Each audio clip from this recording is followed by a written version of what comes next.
இந்த வீடியோவில் நம்ம எதை பற்றி பார்க்க போகிறோம்னா மகளிர் உரிமை திட்டம் குறித்து மிகவும் முக்கியமான புதிய அப்டேட் வந்திருக்கு. அது என்ன என்பதை பற்றி அந்த வீடியோவில் அப்டேட்லாம் பார்க்க போகிறோம். தமிழகத்தில் பார்த்தீங்கன்னா மகளிர் உரிமை திட்டத்தில் புதிய பயனாளிகளை சேர்க்க அரசு திட்டமிட்டுள்ளது. ஜூலை 15ஆம் தேதி முதல் மக்களுடன் முதல்வர் ஸ்டாலின் முகாம்கள் மூலம் விண்ணப்பங்கள் வழங்கப்படும் என்று கூறப்பட்டுள்ளது.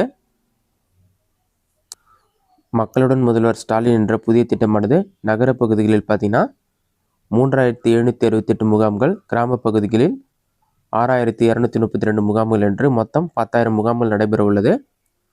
நகர பகுதியில் 13 அரசு துறைகளின் 43 சேவைகள் திட்டங்கள் உங்களை தேடி வரும். இதுவே கிராமப்புற பகுதிகளில் 14 அரசு துறைகளின் 46 சேவைகளை பெறலாம். முன்னதாக தன்னார்வலர்கள் வீடு தேடி உங்களுடன் ஸ்டாலின் முகாம்கள் பற்றி விளக்க உள்ளதாக தகவல்கள் வெளியாகி உள்ளது. இது மட்டும் இல்லாமல் மகளிர் உரிமை திட்டத்தில் விண்ணப்பிப்பதற்கான சில தகுதிகளில் தளர்வு ஏற்பட்டுள்ளது. நீங்கள் மானியத்தில் 4 சக்கர வாகனம் வாங்கியிருந்தாலும் ஒரு குடும்பத்தில் ஓய்வூதியம் பெறுவர்கள் அல்லாது வேறு பெண்களும் இந்த திட்டத்தில் விண்ணப்பிக்கலாம் என்று கூறப்பட்டுள்ளது. அடுத்ததாக இதற்கு தகுதியானவர்கள் யாருன்னு சொல்லிட்டு வெப்சைட்டில் அப்டேட் பண்ணுறாங்க. அது என்ன டீட்டெயில்ஸ்னு கூகுள் சர்ச்சில் போயிட்டு KMUTன்னு சொல்லி டைப் பண்ணுங்கள். அந்த மாதிரி நீங்கள் டைப் பண்ணி கொடுத்தீங்கன்னா ஃபஸ்ட் எடுத்துனே KMUT.TN.gov.in ஒரு வெப்சைட் ஷோகும். அந்த வெப்சைட்டை செலக்ட் பண்ணுங்கள். வெப்சைட் ஓப்பன் ஆன பிறகு உங்களுக்கு இந்த மாதிரி தான் ஷோ ஆகும்.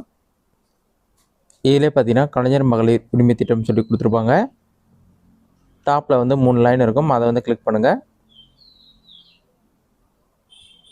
அதை நீங்கள் கிளிக் பண்ணாலே திட்டம் பற்றின்னு சொல்லி ஒரு ஆப்ஷன் கொடுத்துருப்பாங்க. அந்த ஆப்ஷனை செலக்ட் பண்ணுங்கள். அதை செலக்ட் பண்ணிவிட்டு குடும்ப தலைவர்களுக்கான வரையறைன்னு சொல்லி கொடுத்துருப்பாங்க. குடும்ப அட்டையில் பெயர் இடம்பெற்றுள்ளவர்கள் அனைவரும் ஒரு குடும்பமாக கருதப்படுவர். ஒவ்வொரு தகுதி வாய்ந்த குடும்பத்திலும் உள்ள குடும்ப தலைவி கலைஞர் மகளிர் உரிமை திட்டத்தில் பயன்பெற விண்ணப்பிக்கலாம்னு சொல்லியிருக்காங்க. குடும்ப அட்டையில் குடும்ப தலைவர் என குறிப்பிடப்பட்டுள்ள பெண் குடும்ப தலைவராக கருதப்படுவர். இதுவே ஆண் குடும்ப தலைவராக இருந்தால் அந்த குடும்ப தலைவருடைய மனைவி குடும்ப தலைவராக கருதப்படுவார்னு சொல்லி மென்ஷன் பண்ணுறாங்க. இது மட்டும் இல்லாமல் பொருளாதார தகுதிகள்னு சொல்லிட்டு இன்னும் சில டீட்டெயில்ஸ் கொடுக்குறாங்க. அது என்னென்னு பார்க்கலாம். இதிலே ஆண்டுக்கான வருமானம் பார்த்தீங்கன்னா 2.5 லட்சத்திற்கு குறைவாக இருக்கணும்னு சொல்லியிருக்காங்க. 5 ஏக்கருக்கு குறைவாக நன்சை நிலம் அல்லது 10 ஏக்கருக்கு குறைவாக புன்சை நிலம் வைத்துள்ள குடும்பங்கள் விண்ணப்பிக்கலாம். ஆண்டிற்கு வீட்டு உபயோகத்திற்கு பார்த்தீங்கன்னா 3600 யூனிட்டுக்கு குறைவாக மின்சாரம் பயன்படுத்தும் குடும்பங்கள் விண்ணப்பிக்கலாம். பொருளாதார தகுதிகளாக தனியாக வருமான சான்று அல்லது நில ஆவணங்களை பெற்று விண்ணப்பத்துடன் இணைக்க வேண்டிய அவசியம் இல்லைன்னு சொல்லியிருக்காங்க. விண்ணப்பிக்கும் நடைமுறைகள்னு சொல்லிட்டு 21 வயது நிரம்பிய பெண் தான் அப்ளை பண்ணலான்னு சொல்லியிருக்காங்க.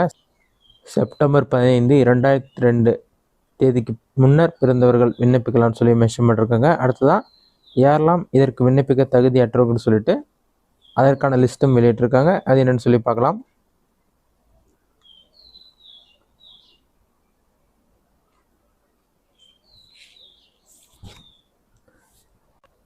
ஆண்டு வருமானம் 2.5 லட்சத்திற்கு மேல் ஈட்டும் குடும்பங்கள் விண்ணப்பிக்க தகுதியற்றவர்கள்.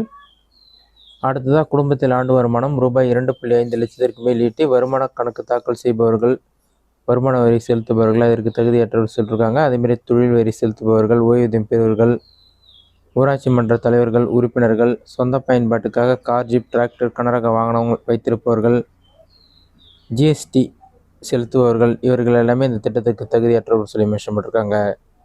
இதுதான் மகளிர் உரிமை திட்டம் குறித்து முக்கிய அப்டேட். இந்த வீடியோ உங்களுக்கு யூஸ்ஃபுல்லாக பண்ணிக்கிறேன். இந்த வீடியோ பிடிச்சிருந்தா லைக் பண்ணுங்கள். ரெஸ்ட் அவுட் கமெண்ட் பாக்ஸில் கமெண்ட் பண்ணுங்கள்.